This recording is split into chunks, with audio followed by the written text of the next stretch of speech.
October 10th, 1997, somewhere over Uruguay, Austral Flight 2553. A DC-9, carrying 74 people, cruising at 35,000 feet in the dark, skirting a line of thunderstorms. The airspeed was falling. The pilots added thrust. It kept falling. They descended. It kept falling. The first officer extended the slats, the devices designed to prevent a stall. The aircraft immediately pitched over and entered a spiral dive. It hit the ground at nearly the speed of sound. The crater was 6 meters deep. Not a single body could be identified. The flight data recorder captured one detail that would divide two countries for decades. In the final seconds, the indicated airspeed jumped from 250 knots to 450 in 3 seconds. That acceleration is physically impossible for any aircraft. Something was lying, either the instruments throughout the flight or the instruments at the very end. Uruguay said the speed had been wrong the whole time. The pitot tubes were frozen. Argentina said the speed was real. The aircraft was genuinely slowing down. Both theories lead to the same catastrophic decision, and both leave the same question unanswered. Why did a trained pilot extend the slats at 33,000 feet, and why did no one stop him? To understand how this flight ended in a 6-meter crater, we need to go back to the airport at Posadas, in the far north of Argentina, on a hot and humid October evening. Austral Aerodyus was Argentina's domestic subsidiary, operating a fleet of DC-9s and MD-80s to connect cities across the country. Flight 2553 was a routine evening service from Posadas to Buenos Aires, just over an hour of flight time, most of it at cruise altitude.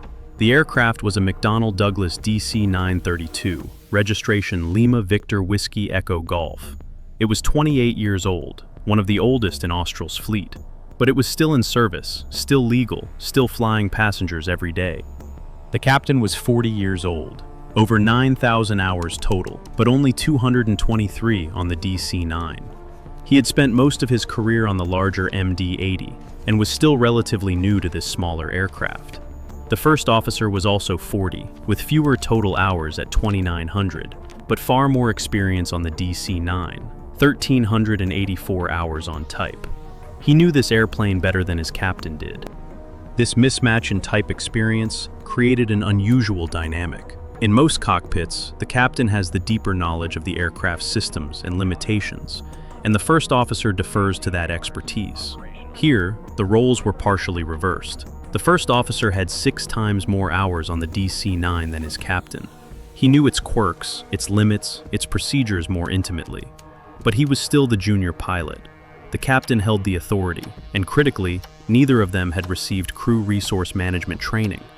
The structured methodology that teaches pilots how to communicate clearly, share concerns openly, and build a shared understanding of what the aircraft is doing and why. In 1997, CRM was already mandatory in much of the world, the United States, Europe, Australia, but not in Argentina. These two pilots had never been taught how to manage a disagreement in the cockpit, how to divide tasks under pressure, or how to challenge each other's decisions when the situation demanded it. They had also never practiced stall recovery at high altitude in a simulator. The only stall training they had received took place between 10 and 12,000 feet, in controlled conditions, with a straightforward procedure: add thrust, raise the nose slightly, and extend the slats to increase lift. That procedure worked perfectly in those conditions.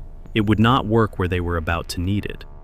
The 3 cabin crew members boarded 69 passengers, while the pilots reviewed their dispatch paperwork. The route would take them southwest on Airway Upper Bravo, 688, toward Monte Caseros, then south along the Argentine-Uruguayan border toward Buenos Aires. The flight plan was computer-generated and straightforward, but it had problems.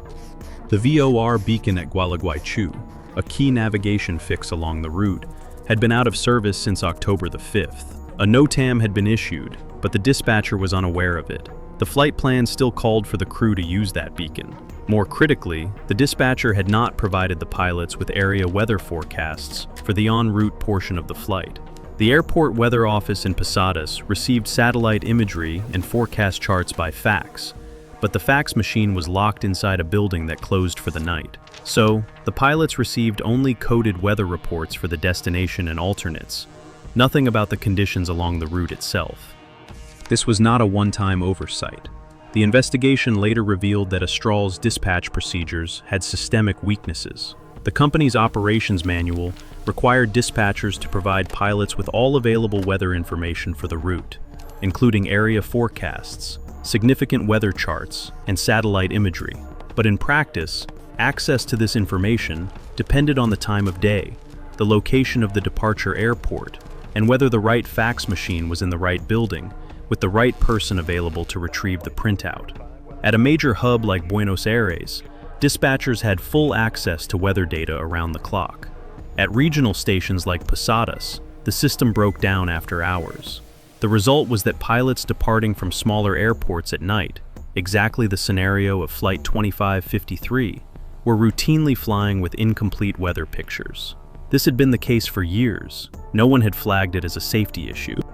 No one had proposed a fix. The thunderstorm line that was building across the route that night was visible on satellite imagery that existed and was available, just not to the people who needed it most. The dispatcher knew there had been thunderstorm activity in the area during the day. He believed it had moved east and cleared. He was wrong. A new line of severe thunderstorms was building across northern Argentina, moving east-northeast, with cumulonimbus tops reaching 42,000 feet. The pilots of Flight 2553 had no satellite imagery, no visual weather maps, and no area forecast to tell them what was waiting in the dark. The captain should have questioned the lack of weather information. He didn't. At 21:18 local time, the DC-9 lifted off from Posadas and climbed southwest into the night. The first officer was pilot flying. Flight time to Buenos Aires was estimated at 1 hour and 16 minutes. To understand what killed this aircraft, you need to know one thing about how an airplane maintains speed at high altitude. At 35,000 feet, the air is thin. The engines produce far less thrust than they do at sea level. The margin between the aircraft's cruising speed and its stall speed narrows considerably. Pilots call this the coffin corner, the narrow band of speed between going too fast and going too slow, both of which can be fatal. At this altitude, maintaining speed requires precise thrust management. If the speed drops too low, the aircraft enters what is called the backside of the power curve, a condition where slowing down actually increases drag, which requires even more thrust to overcome, which the engines may not have available. Once behind the power curve at high altitude, the only way out is to descend, to trade altitude for speed. In 1997, most airline pilots had never practiced this scenario in a simulator. Stall recovery training took place at 10 to 12,000 feet, where engines had plenty of excess thrust. The idea of a high-altitude stall, where the only recovery is to push the nose down and lose thousands of feet, was understood theoretically but almost never rehearsed. That would not change until a series of accidents in the 2000s and 2010s forced the industry to confront it. 25 minutes after takeoff, the DC-9 reached flight level 350. Almost immediately, the weather radar began painting large storm cells ahead. The captain told the first officer to deviate left, and they turned from a heading of 231 to 195, taking them off the filed airway and, unknowingly, across the border into Uruguayan airspace. The pilots did not realize they had crossed into Uruguay. The DC-9 had no GPS and no moving map navigation display. Their position awareness depended entirely on VOR radials and DME distances, and the VOR at Gualeguaychú, which would have been their primary reference for this segment of the route, had been out of service for 5 days. Without it, they were navigating by dead reckoning, and whatever cross-references they could get from more distant beacons, which at night, in turbulent conditions, while deviating around weather, left significant room for error. The controller at the Ezeiza Area Control Center could see the aircraft on radar and could see that it had crossed into the Montevideo Flight Information Region. But for reasons the report does not fully explain, the controller did not immediately inform the crew. This meant the pilots continued communicating with a control center that had no jurisdiction over the airspace they were actually in. A disconnect that would become critical in the final minutes, when the captain desperately needed a descent clearance and was talking to the wrong people. The controller at the next sector asked if they planned to deviate around weather. The captain said he didn't think so. That question should have been a warning. The controller knew something the pilots didn't. As the aircraft skirted the eastern edge of the squall line, the cockpit voice recorder captured increasing ambient noise, precipitation hitting the airframe, bursts of static across the windscreen, the eerie violet glow of St. Elmo's fire playing across the glass. Through the windscreen, the thunderstorms were putting on a display that was both beautiful and terrifying. Every few seconds, a flash of lightning would illuminate an entire cloud mass from within, a tower of white and gray, rising tens of thousands of feet above them, frozen for an instant in perfect detail before plunging back into darkness. The turbulence came in waves, a few seconds of relative calm, followed by a sharp jolt that rattled the instrument panel and sent unsecured items sliding across the cockpit. In the cabin behind them, passengers gripped their armrests. The seatbelt sign had been on for some time, but the captain's earlier reassurance about very light turbulence now felt like a different lifetime.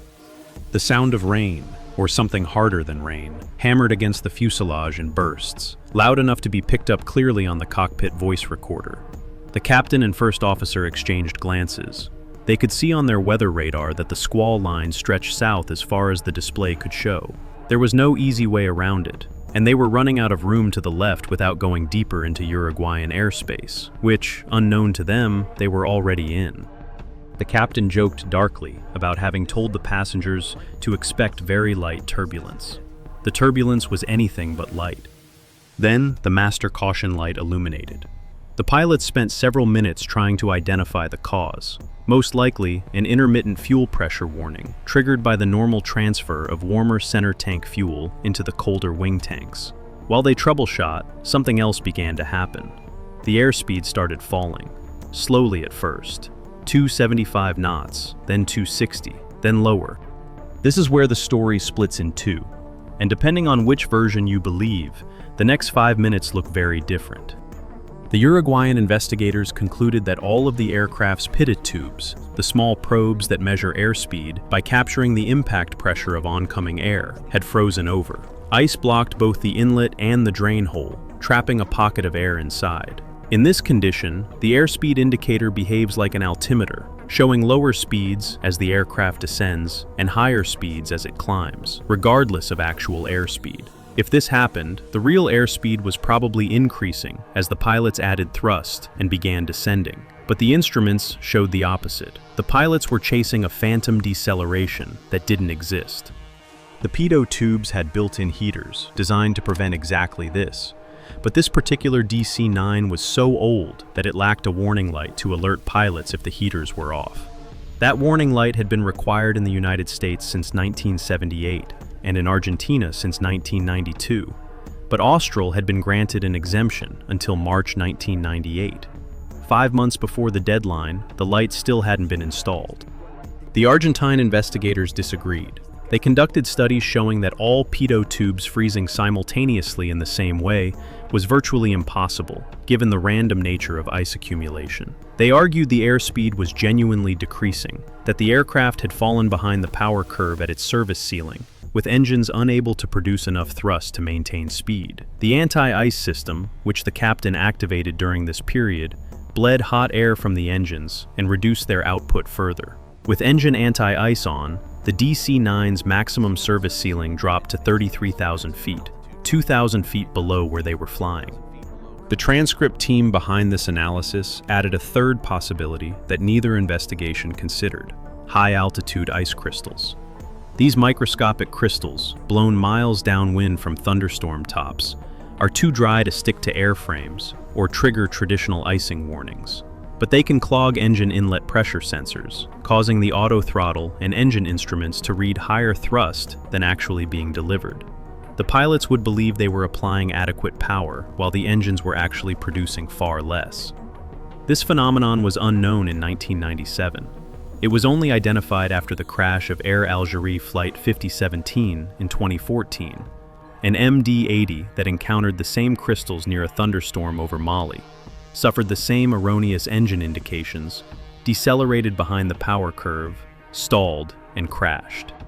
What makes this accident so difficult to resolve, and what kept two countries arguing for years, is that all three explanations lead to the same observable symptoms: airspeed falling steadily on the instruments, pilots adding thrust with no apparent effect, A growing sense of confusion in the cockpit as the aircraft refuses to behave the way it should.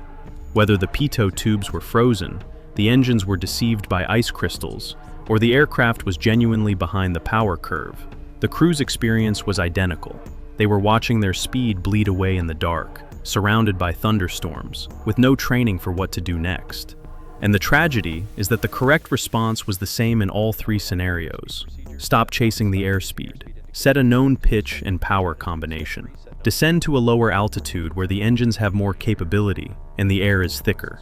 Do not extend high lift devices at cruise altitude. But none of that was in their training. None of it was in their memory items. And no simulator session had ever put them in this situation. Regardless of which theory is correct, the outcome in the cockpit was the same. The airspeed kept falling. The captain told the first officer to add thrust. He did. No improvement. The captain said lower the nose. The first officer said he was already descending at 4,000 feet per minute. Still no improvement. At this moment, the two pilots were looking at the same instruments and reaching completely different conclusions about what was happening to their aircraft. The captain saw an airspeed that made no sense, falling through 220 knots while the aircraft was in a 4,000 foot per minute descent with thrust added. No airplane behaves that way. The laws of physics don't allow it. If you point the nose down and add power, you go faster. That is the most fundamental truth in aviation. And yet the needle kept dropping. So the captain concluded that the instruments must be wrong. His speedometer was jammed. The first officer saw something different. He saw an airplane decelerating toward a stall. He had watched the speed bleed away for minutes. He had added thrust. He had descended. Nothing worked. In his mental model, the speed was real, the danger was real, and they were running out of time before the wings stopped flying. He needed more lift. He needed the slats. Both pilots were experienced. Both were reasoning logically from the information available to them, and both were wrong about different things. The captain about the urgency, the first officer about the solution.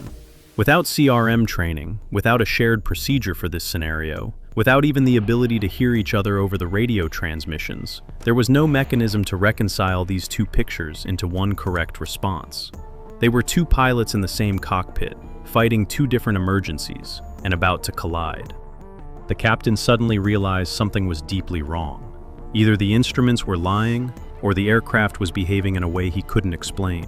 He exclaimed that his speedometer was jammed, and told the first officer not to descend further.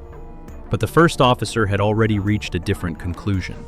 He believed the aircraft was approaching a stall, and he was applying the only stall recovery procedure he had ever practiced in a simulator, the one designed for low altitudes. That procedure called for maximum thrust, and crucially, extending the slats to increase lift. At low altitude, extending the slats is a lifesaver. The slats are panels on the leading edge of the wing that, when deployed, change the wing's shape to generate more lift at lower speeds.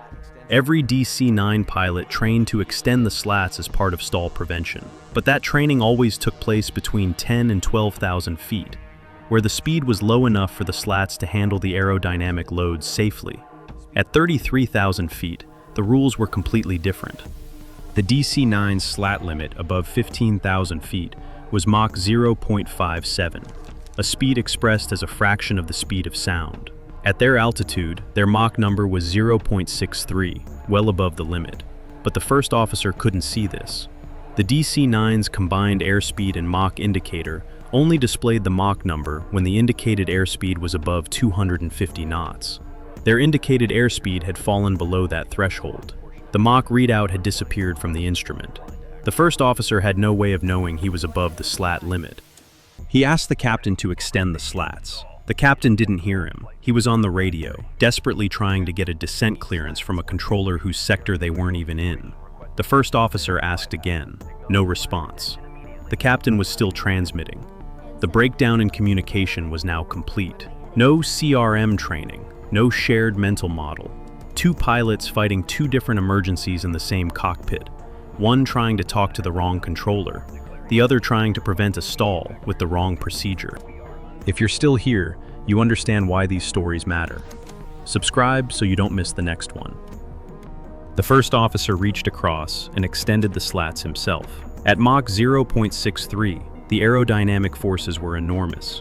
The Argentine investigation concluded that the slats did deploy, but the effect was catastrophic. At that Mach number, extending the slats caused a violent pitch-down moment, a massive increase in drag, and an immediate loss of lift. The aircraft shuddered, pitched over, and entered an uncontrollable spiral dive. The Uruguayan investigation believed the forces were even worse, that at what they calculated was the aircraft's true speed of Mach 0.84, the slats were physically ripped from the wing, causing asymmetric damage and instant loss of control. Either way, the result was the same. The DC-9 fell out of the sky. The cockpit voice recorder captured the crew shouting, "Come out! Come out!" Oh my God. Objects crashed through the cabin. Wind howled. A spurious landing gear alarm sounded. The controller tried to authorize their descent. No reply came. The aircraft accelerated downward, reaching a descent rate of 34,000 feet per minute. The speed exceeded Mach 0.9, approaching the speed of sound. The airframe vibrated as it threatened to tear apart. The last sound on the recording was the captain calling for flaps down, and an unidentified pilot on the radio saying, "553, just calm down." The DC-9 struck the Uruguayan countryside in a nearly vertical, fully inverted position. The impact carved a crater 6 meters deep. Debris was driven underground. The destruction was so complete that not a single body could be identified, not even with DNA.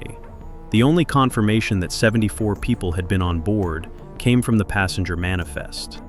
The crash site was located on the grounds of Estancia Magallanes, near the town of Nuevo Berlin in western Uruguay, roughly 32 kilometers from Fray Bentos. Rescue teams arrived in the early hours of the morning and found a scene of almost incomprehensible destruction. The aircraft had struck the earth in a nearly vertical dive at close to the speed of sound. The impact had compressed the fuselage, wings, engines, and everything inside into a mass of shattered metal and earth driven deep underground. Searchers found a detached slat near the Rio Negro, 2,000 meters from the main crater, evidence that it had separated from the aircraft during the high-speed spiral dive, torn away by aerodynamic forces, far beyond anything the structure was designed to withstand. The flight data recorder and cockpit voice recorder were eventually recovered from the crater, both severely damaged. The FDR was a primitive model that recorded only a handful of parameters, and one of them, vertical acceleration, was not functioning.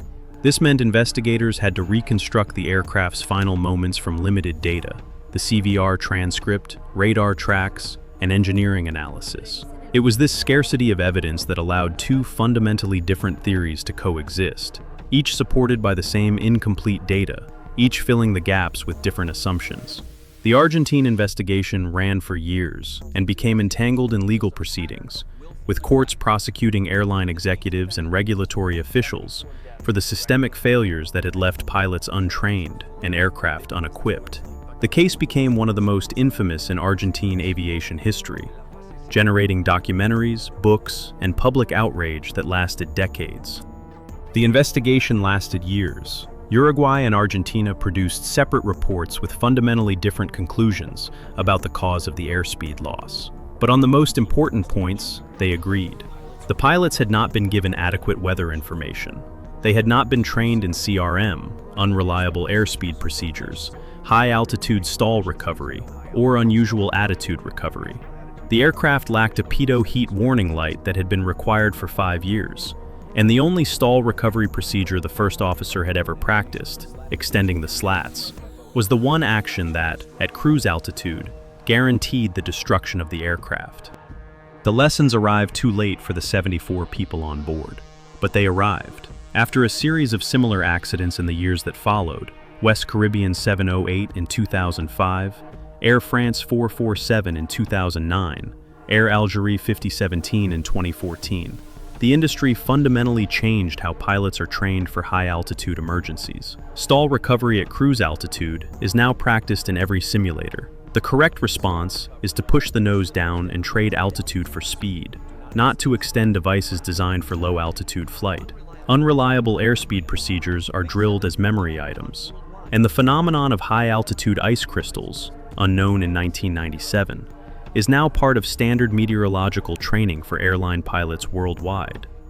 The slats on a DC-9 are designed to save lives. They reshape the wing to generate lift when speed is low and altitude is critical. At 10,000 feet, they are the difference between flying and falling. At 33,000 feet, in the thin air at the edge of the coffin corner, extending them is the last thing a pilot should ever do.